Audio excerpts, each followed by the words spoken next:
ಬ್ರಹ್ಮಾವರ ಸಕ್ಕರೆ ಕಾರ್ಖಾನೆಯಲ್ಲಿ ಬಹುಕೋಟಿ ರೂಪಾಯಿ ಗುಜರಿ ಮಾರಾಟ ವ್ಯವಹಾರ ಪ್ರಕರಣ ಸಂಬಂಧ ಬಿಜೆಪಿ ಮುಖಂಡ ಸಕ್ಕರೆ ಕಾರ್ಖಾನೆಯ ಬಿಜೆಪಿ ಅಧ್ಯಕ್ಷ ಬೈಕಾಡಿ ಸುಪ್ರಸಾದ್ ಶೆಟ್ಟಿ ಸಹಿತ 18 ಮಂದಿಯ ಜಾಮೀನು ಅರ್ಜಿಯನ್ನು ಉಡುಪಿ ಜಿಲ್ಲಾ ನ್ಯಾಯಾಲಯ ತಿರಸ್ಕರಿಸಿದೆ. ಇದೀಗ ಅವ್ಯವಹಾರದಲ್ಲಿ ಭಾಗಿಯಾದ 18 ಮಂದಿಗೆ ಬಂಧನದ ಭೀತಿ ಎದುರಾಗಿದೆ. ಕಾರ್ಖಾನೆಯಲ್ಲಿನ ವ್ಯವಹಾರಕ್ಕೆ ಸಂಬಂಧಿಸಿ ಉಡುಪಿ ಜಿಲ್ಲಾ ರೈತ ಸಂಘದ ಪ್ರಧಾನ ಕಾರ್ಯದರ್ಶಿ ಸತೀಶ್ ಕಿಡಿ ಉಡುಪಿಯ ಜೆಎಂಎಫ್ಸಿ ನ್ಯಾಯಾಲಯದಲ್ಲಿ ಖಾಸಗಿ ದೂರು ನೀಡಿದ್ದು, ವಿಚಾರಣೆ ನಡೆಸಿದ ನ್ಯಾಯಾಲಯವು ಈ ಬಗ್ಗೆ ತನಿಖೆ ನಡೆಸಿ ವರದಿ ನೀಡುವಂತೆ ಬ್ರಹ್ಮಾವರ ಪೊಲೀಸರಿಗೆ ನಿರ್ದೇಶನ ನೀಡಿತ್ತು. ಸತೀಶ್ ಕಿಡಿ ನೀಡಿದ ಖಾಸಗಿ ದೂರಿನಂತೆ ಅಕ್ಟೋಬರ್ 25ರಂದು ಬ್ರಹ್ಮಾವರ ಪೊಲೀಸ್ ಠಾಣೆಯಲ್ಲಿ ಪ್ರಕರಣ ದಾಖಲಾಗಿತ್ತು. ಕಾರ್ಖಾನೆಯ ಸಕ್ಕರೆ ಸ್ಥಾವರ ಮತ್ತು ಯಂತ್ರೋಪಕರಣಗಳ ಮಾರಾಟಕ್ಕೆ ಸಂಬಂಧಿಸಿದಂತೆ ಟೆಂಡರ್ ಕಮ್ ಹರಾಜು ಪ್ರಕ್ರಿಯೆಯಲ್ಲಿ ವಂಚನೆ ದಾಖಲೆಗಳನ್ನು ರಚಿಸಿ ವೈಯಕ್ತಿಕ ಲಾಭ ಪಡೆಯುವ ಉದ್ದೇಶದಿಂದ ಪರಸ್ಪರ ಪಿತೂರಿ ಮತ್ತಿತರ ವಂಚನೆಯ ಹಿನ್ನೆಲೆ ಈ ಬಗ್ಗೆ ವಿಚಾರಣೆ ನಡೆಸಿದ ನ್ಯಾಯಾಧೀಶ ಶಾಂತವೀರ ಶಿವಪ್ಪ ಎಲ್ಲ 18 ಆರೋಪಿಗಳ ನಿರೀಕ್ಷಣಾ ಜಾಮೀನು ಅರ್ಜಿಯನ್ನು ವಜಾಗೊಳಿಸಿ ಆದೇಶ ಹೊರಡಿಸಿದ್ದಾರೆ. ಆಡಳಿತ ಮಂಡಳಿಯ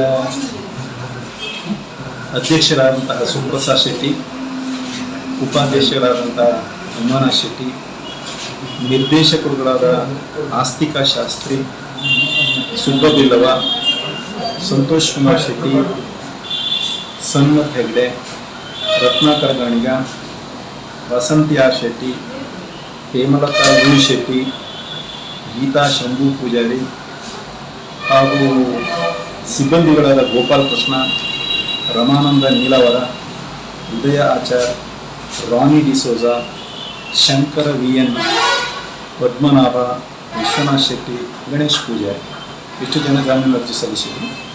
ಎಲ್ಲ ಆರೋಪಿಗಳ ಜಾಮೀನು ಅರ್ಜಿ ಇವತ್ತು ನಿರೀಕ್ಷಣಾ ಜಾಮೀನು ಅರ್ಜಿ ನ್ಯಾಯಾಲಯ ತಿರಸ್ಕರಿಸಿದೆ. ಸ್ಕ್ರ್ಯಾಪನ್ನು ಟೆಂಡರ್ ಮೂಲಕ ಮಾರಾಟ ಮಾಡಿದ ವಿಚಾರದಲ್ಲಿ ಆಗಿರುವ ಅವ್ಯವಹಾರದ ಕುರಿತು ಜಿಲ್ಲಾ ರೈತ ಸಂಘದ ಕಾರ್ಯದರ್ಶಿಯವರು ಉಡುಪಿಯ ಜೆಎಂಎಫ್ಸಿ ನ್ಯಾಯಾಲಯಕ್ಕೆ ಖಾಸಗಿ ದೂರನ್ನು ಸಲ್ಲಿಸಿದ ಆಧಾರದಲ್ಲಿ ನ್ಯಾಯಾಲಯ ಸದ್ಯ ದೂರನ್ನು ಬ್ರಹ್ಮಾವರ ಪೊಲೀಸರಿಗೆ ಕಳುಹಿಸಿ ತನಿಖೆ ನಡೆಸಿ ವರದಿ ನೀಡುವಂತೆ ಆದೇಶ ಮಾಡಿದ್ದಾರೆ. ಆ ಹಿನ್ನೆಲೆಯಲ್ಲಿ ಒಟ್ಟು 25 ಮಂದಿ ಆರೋಪಿಗಳ ವಿರುದ್ಧ ಈ ಪ್ರಕರಣ ದಾಖಲಾಗುತ್ತೆ. 25 ಆರೋಪಿಗಳು